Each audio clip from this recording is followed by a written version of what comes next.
Shalom, shalom, shalom Alechem. Je suis Yohanan Shaoul, Talmid à la Yeshiva de Torah Kol Ministries. Je suis étudiant juif. J'apprends la Torah et l'hébreu. Alors, en ce jour particulier où nous célébrons tous les juifs qui se trouvent dans toutes les nations qui sont sous le ciel célèbrent le Yom Teruah en ce jour particulier. Alors, c'est pour moi un plaisir de vous retrouver et vous souhaiter Shana Tova, c'est-à-dire bonne année 5784. Alors, pourquoi le Yom Teruah? Le Yom Teruah, un nom hébreu, un si petit nom, mais qui renferme en son sein des histoires époustouflantes. Alors, savez-vous que le Yom Teruah est connecté à la création? C'est l'anniversaire de la création, l'anniversaire de la création du premier homme. C'est l'anniversaire de la terre. Le Yom Teruah est connecté aussi au couronnement de Isaac, le fils d'Abraham. Le Yom Teruah est connecté au couronnement du roi Saül et de David Amelech. Le Yom Teruah, c'est aussi un jugement. C'est aussi un jugement. Alors, sans plus tarder, nous allons rentrer dans le vif du sujet et nous parlerons du Yom Teruah. Alors, tout commence déjà par la création.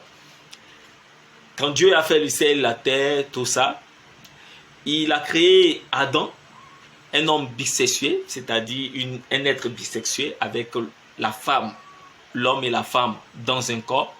Donc, c'était ça, Adam. Il l'a placé dans le jardin et Adam devait cultiver le jardin. Et dans ce jardin, Genèse 1, verset 9 nous dit, Dieu créa les herbes et les arbres, les plantes avec leurs semences. Alors, donc, dans la pensée hébraïque, quand on dit cultiver, ça veut dire enseigner. Enseigner quoi? La Torah. D'accord? Les arbres, dans la pensée hébraïque, ce sont des êtres, des personnes, des hommes. Et Abraham qui devait les cultiver, c'est-à-dire les enseigner, Abraham, dans le projet de Dieu, Abraham devait communiquer à chaque être qui était là, l'esprit de vie de la Torah. L'esprit de vie. Donc quand il enseigne, il communique l'esprit de vie. Et c'est comme ça que ces personnes devaient maintenant, après avoir reçu l'esprit de vie, peupler la terre.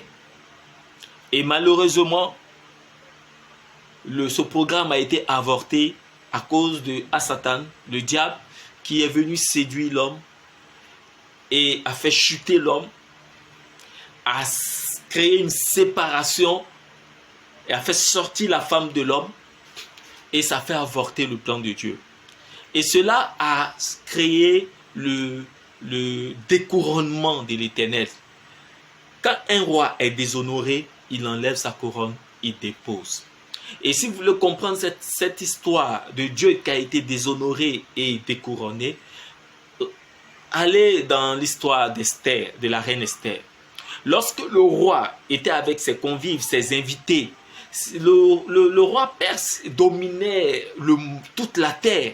Il était avec ses invités et il a demandé à faire venir la reine pour la présenter à ses invités. Et la reine a refusé. Elle a désobéi à l'ordre du roi. Un roi qui domine toute la terre, dominé par une femme, c'était mal vu. Alors, ça a déshonoré le roi et ça l'a découronné. Il a été dans l'obligation de répudier la reine Vashti. Et c'est comme ça que tous ces hommes qui étaient là ont lui accordé le bénéfice du doute en essayant de patienter, voir la suite des événements. Parce que s'il n'avait pas répudié la reine Vashti, c'était son découronnement. Il allait perdre des royaumes et c'était fini pour lui. C'est ça le découronnement des rois. Et quand il a répudié la reine, ça a calmé la chose. Et puis lorsque la reine Esther rentrait en jeu, vu son obéissance, sa soumission, ça l'a recouronné. Voilà. Et cette histoire identifie ce qui s'est passé dans le jardin d'Éden. Elohim a été découronné, Satan a été couronné. Parce qu'il a détourné l'épouse du Seigneur. Il a été couronné, Elohim a été découronné. Et ce qui s'est passé par la suite, c'est que ces arbres qui n'ont pas reçu l'esprit de vie de la Torah, ces hommes-là, qui n'ont pas reçu l'esprit de vie de la Torah que devait leur inculquer Adam, ils ont été sous la domination du diable. Ces personnes sont des anakim. Et ce sont eux que va nous parler Genèse, la partie qui dit les fils de Dieu trouvaient les filles des hommes belles et s'accouplaient avec elles. C'était ceux-là qu'on appelait les géants. C'était des anakim. Ils n'ont pas reçu l'esprit de vie. Donc, ils étaient des êtres méchants. Ce sont eux qui ont créé le chaos et le péché sur toute la surface de la terre. Au point même que Elohim s'est repenti et il a voulu détruire la terre à cause d'eux. À cause d'eux. Parce que ce n'était pas pour ça qu'Elohim les avait fait, mais Satan les a détournés.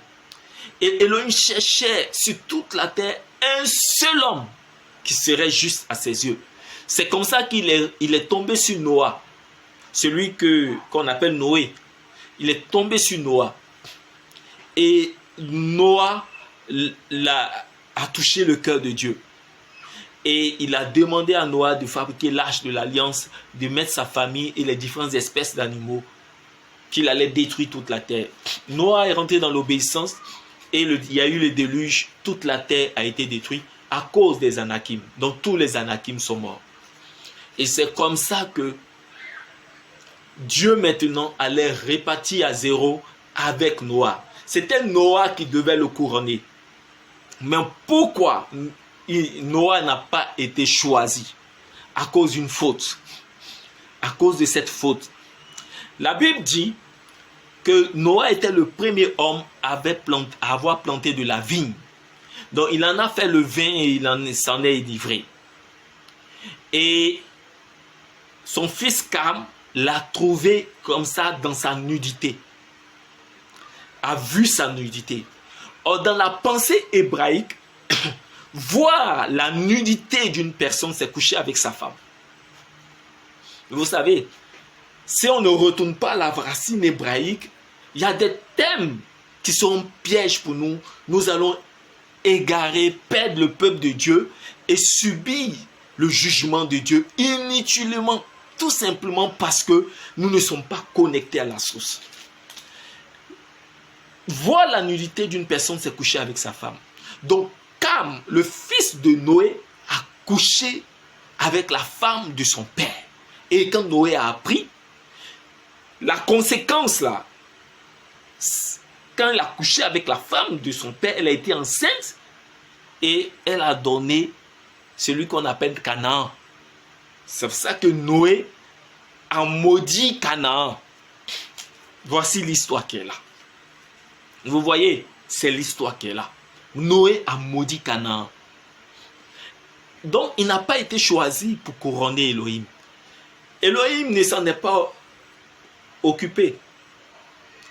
Il a continué d'avancer parce qu'il est déjà déshonoré. Qu'est-ce qu'il va faire avec cette histoire? Il a vu pire que ça. Donc ça là. Et il a continué. Et il y a une personne qui va attirer son attention. Abraham Avinu. Abraham avait pour père le sorcier du roi Nimrod. Le roi Nimrod était celui-là qui dominait toute la terre. Et c'est lui l'auteur de la tour de Babel.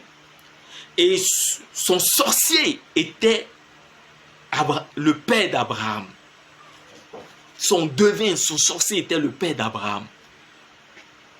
Et Abraham, pourquoi Abraham n'a pas suivi les traces de son père? Parce que Abraham est l'un des petits fils de Noah.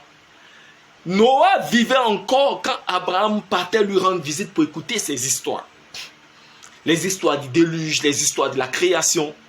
Et c'est comme ça que Abraham a reçu l'esprit de vie. Cet esprit de vie là que Adam a perdu là. Abraham a reçu.